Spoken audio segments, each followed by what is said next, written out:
You know, when a doctor tells you, Allahu Akbar, and I've given this example before, when a man's heart suddenly fails and he gets a pain and he drops, then they pick him up and take him to the hospital, and the doctor says, you know what, you've got to give up smoking. Wallahi, 9 times out of 10, if not 10, he gives it up.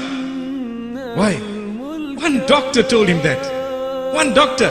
But for Allah subhanahu wa ta'ala, how many of us are ready today to say this habit is out? There we are. How many? Allahu Akbar. Are we waiting for a little heart attack before we can give up a bad habit? When Allah subhanahu wa ta'ala says, no, don't wait for that. I give you good health.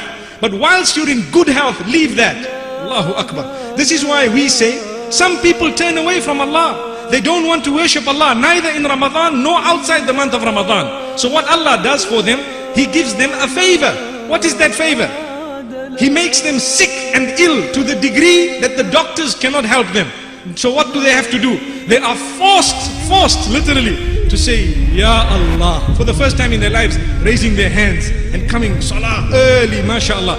That is cheap. Wallahi, cheap meaning we are still fortunate that we haven't died before we raised our hands to Allah. But the question I have, should we wait for something to happen to us before we're going to raise our hands?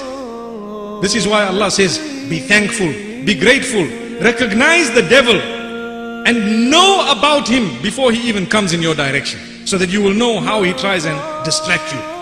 Ask those who've committed adultery all their lives, what have they achieved by it?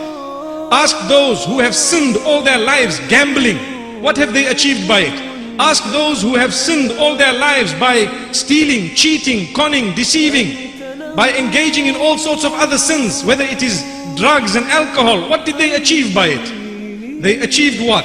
Momentary joy. Is that what they got? And now, if Allah has mercy on you, He will grant you a chance to say, Ya Allah, forgive me, never again will I do that.